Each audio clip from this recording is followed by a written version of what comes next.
तो ये कहानी है एलेक नाम के एक लड़के की जो कि अपनी बोरिंग सी लाइफ जी रहा था। पर उसकी लाइफ बदलने एल्डास नाम का एक कोर्ट मैजिशियन वहाँ आता है और उससे पूछता है, बच्चे मैजिक सीखना चाहोगे? और इसी के साथ वो उसे मैजिक सिखाने लगता है। जहाँ एलेक अपनी प्रोग्रेस को स्लो समझ रहा था, पर एल्डास मन ही मन बोलता है, लड़के इस स्पेल को सीखने में 1 महीना लगता है जिसे तूने एक दिन में सीख लिया। और ऐसे ही साथ में ट्रेन करते हुए और वक्त बिताते हुए उनका बॉन्ड काफ़ी स्ट्रांग हो जाता है। पर जब भी एलिक उससे पूछता कि तुम आखिर मुझे मैजिक क्यों सिखा रहे हो, एल्डास बस शांत हो जाता था।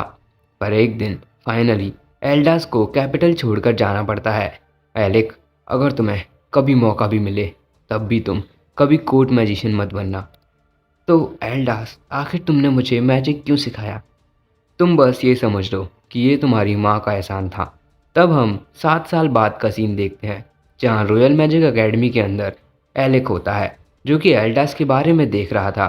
जहाँ उसे पता चलता है कि एल्डास एक कोर्ट मैजिशियन बन गया था, लेकिन फिर वो अचानक से ही गायब हो गया। और एलेक कोर्ट को बदलना की ठान लेता है और एक कोर्ट मैजिशियन बनने के लिए तैयार हो जाता है।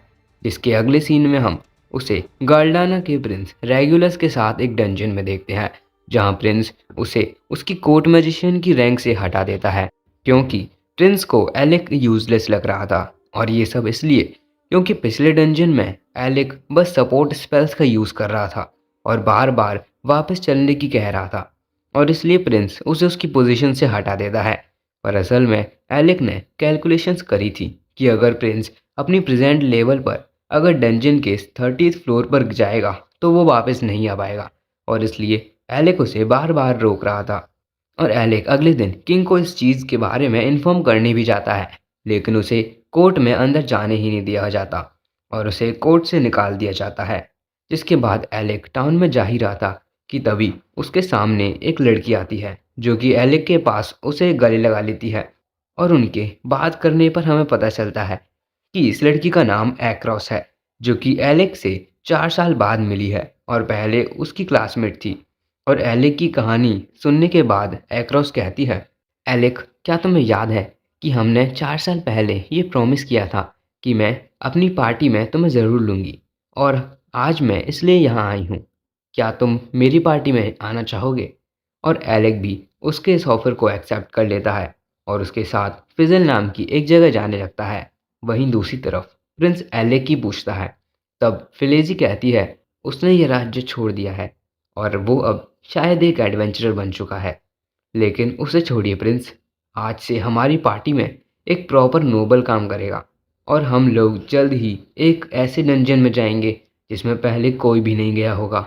वहीं दूसरी तरफ एलिक और across dungeon city of fizzle में आ जाते हैं, जहां एलिस एक्रोस की पार्टी में आ चुका है और अब वो अपनी फुल पोटेंशियल का यूज़ भी कर सकता है।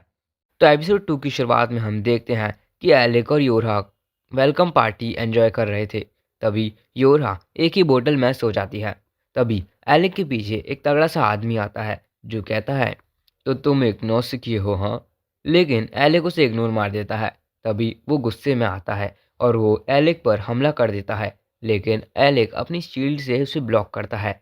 तब वो आदमी उसे एक पास देता है और बोलता है, तो एलेक, चलो ज़रा मुझे अपना मैजिक दिखाना पसंद करोगे? तभी योरहा उठती है और हमें पता चलता है कि ये आदमी और कोई नहीं बल्कि गिल्ड मास्टर है।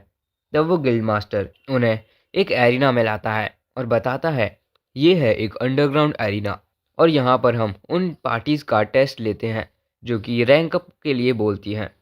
और यहाँ के रूल्स सिंपल हैं।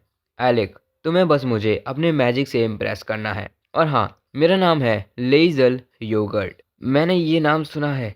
तुम एक पावरफुल मेज हो जिसने एस रैंक पार्टी को चलाया था। और इसी के साथ उनमें फाइट शुरू हो जाती है। यहाँ लेइजल एनहांसमेंट स्पेल का इस्तेमाल करता है और अपनी स्पीड बढ़ा देता है। वहीं एलेक भी अपनी थंडरबोल्ट्स और मैजिक ब्लेड जैसी स्पेल्स का यूज़ करता है और एक धमाकेदार लड़ाई होती है। लेकिन ये लड़ाई तब तक ही इक्वली पे थी जब तक लेइजल ने अपने ड्रैगन हील को एक्टिवेट नहीं करा था। और जैसे ही वो उस ताकत का इस्तेमाल करता है, उसकी पावर और स्पीड दोनों ही बढ़ जाती है। पर एलेक हार नहीं मानता, लेकिन वो अपनी माना की कमी से वहीं बेहोश हो जाता है और ये फाइट हार जाता है। जिसके बाद हम एलेक को आराम करते देखते हैं, जिसके बाद योरहा उसे उसका पास देती है। मतलब कि अब एलेक डंजन के 13th फ्लोर से आगे भी पहुंच पाएगा। पर वहीं हम दूसरी तरफ देखते हैं कि एक एस रैंक पार्टी की मेंबर की बहुत बुरी हालत हो चुकी है और वे यहाँ पर मदद मांगने के लिए आई थी। तब गिल्ड मास्टर पार्टी से कहता है कि उन्हें मदद भेजनी होगी, क्योंकि हमारे एस रैंक पार्टी डंजन के 64th फ्लोर पर है, जो कि एक टैंक किलर लेवल है। वहीं क्रेशिया एलेक्स से बात कर रही होती है और हंसी मजाक करती है और उसी के साथ वो उसे पूरी तरह से हील भी कर देती है। तभी वहाँ योरहा और ये लड़का आता है, जो कि बताते हैं कि मास्टर ने उन्हें चुना है मदद करने के लिए, और ऐसे ही वो लोग तैयार हो जाते हैं डंजन में जाने के लिए। तो गाइज, ये एपिसोड यहीं पे ख़त्म होता है। कैसा लगा आपको ये एपिसोड? और अगर फिर से और भी ऐसी इसी एनिमे के एपिसोड कंटिन्यू करवाना चाहते हो तो नीचे कमेंट करके ज़रूर से बताना। तब तक के लिए बाय बाय।